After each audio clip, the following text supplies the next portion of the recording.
Assalamualaikum warahmatullahi wabarakatuh, kawan-kawan YouTuber yang saya muliakan. Jadi ini sebagai kelanjutan dari ilmu tayuh keris yang pertama, yang tadi sudah kita jelaskan secara panjang lebar terkait bagaimana menayuh atau mengetahui yang namanya isinya dari keris ini, dari sebuah keris ya. Jadi yang pertama tadi kita sudah menjelaskan terkait dengan bagaimana mengetahui isi keris atau dan kesesuaiannya dengan diri seorang dengan metode jempol tadi ya. Jadi seperti itu yang akan kita jelaskan pada malam hari ini sebagai kelanjutan yang tadi adalah cara menayuh keris dengan metode ilmu kebatinan. Kita ketahui bersama bahwa orang Jawa ini dalam ilmu, arti ilmu dalam cara berpikir orang Jawa tidak hanya ilmu dari sudut pandang sebagaimana orang-orang Barat, ya, sebagaimana kita ketahui di sekolah-sekolah seperti itu, tidak. Jadi yang namanya orang Jawa, yang namanya ilmu itu adalah padanya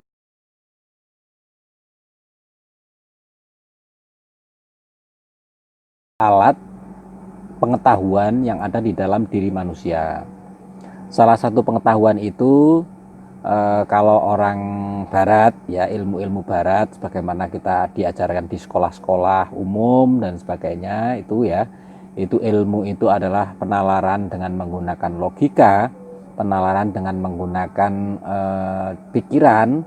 Tapi kalau orang Jawa yang namanya ilmu itu ya yang lebih dominan adalah unsur rasa atau batin. Jadi tidak hanya mata ya empirik, setelah itu menggunakan logika, tapi juga batin ya. Batin itu adalah rasa, perasaan kita sendiri-sendiri masing-masing ini juga sebagai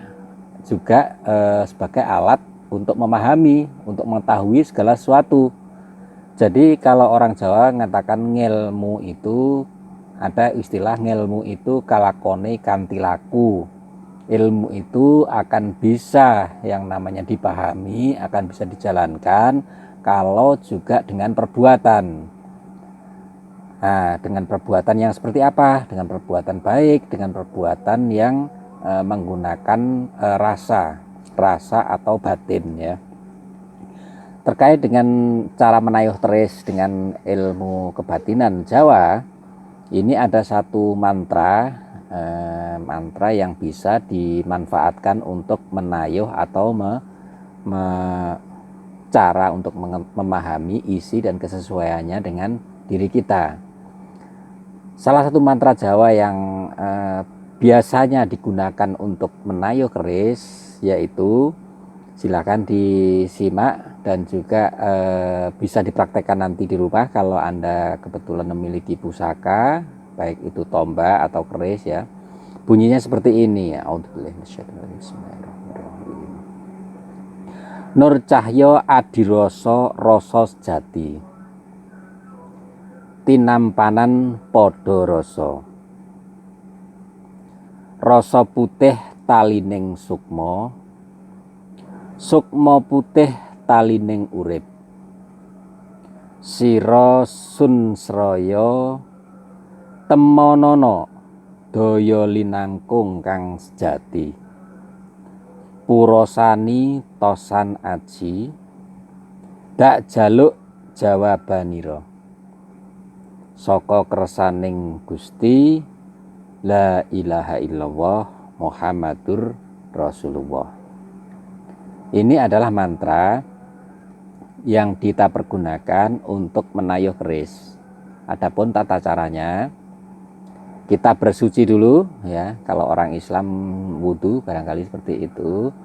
Setelah bersuci, kita hadapkan diri kita kepada Tuhan Yang Maha Kuasa, pada Allah Subhanahu wa taala.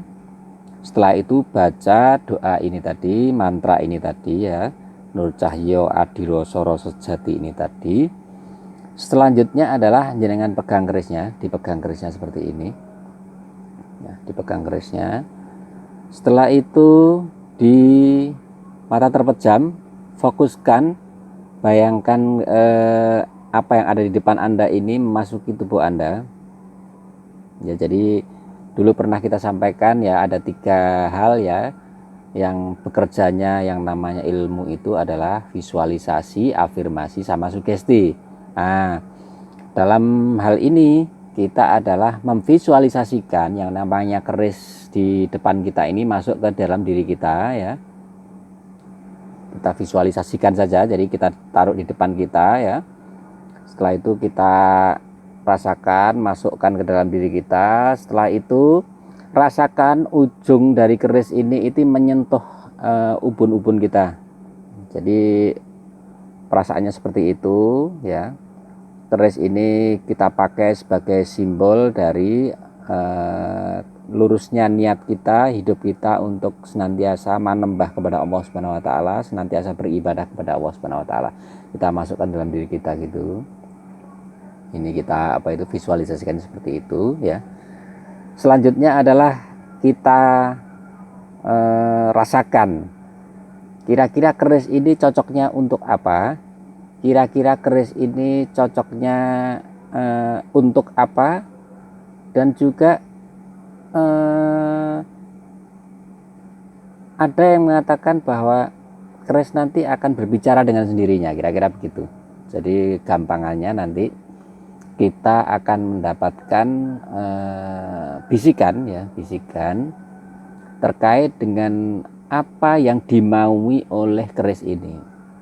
Jadi dalam konteks seperti ini kita tidak perlu mempertentangkan antara budaya dan agama. Ini adalah melulu yang namanya ini budaya Jawa untuk menayuh keris ya. Jadi tolong dipahami secara luas. Kita tidak mungkin menyembah keris, jangan, dan nanti akan menjadi syirik ya. Keris ini digunakan sebagai media untuk manusia Jawa, orang Jawa ini kan menganggap bahwa keris ini adalah buku ya, buku sama dengan buku. Kalau buku itu perlu ditulis, kalau orang barat itu buku perlu ditulis. Kalau orang Jawa tulisannya apa? Tulisannya ya wujudnya keris ini. Ada di sini pamornya, ada di sini dapurnya. Dapur itu artinya bentuknya keris ini, tangguhnya keris ini, terus juga dan banyak hal ya. Jadi ini semua adalah buku bagi orang Jawa. Jadi dengan buku itu orang Jawa membaca isinya dan menafsirkan isinya dan dimanfaatkan untuk kebutuhan sehari-hari. Salah satunya akan kita ulas nanti setelah tayangan yang sekarang ini ya. Demikian mantra tayuh keris, dan bisa Anda praktekkan di rumah kalau Anda punya keris, dan semoga ada manfaatnya penjelasan saya ini. Mohon maaf atas segala kekurangan. Wabillahi taufik wal hidayah. Wassalamualaikum warahmatullahi wabarakatuh.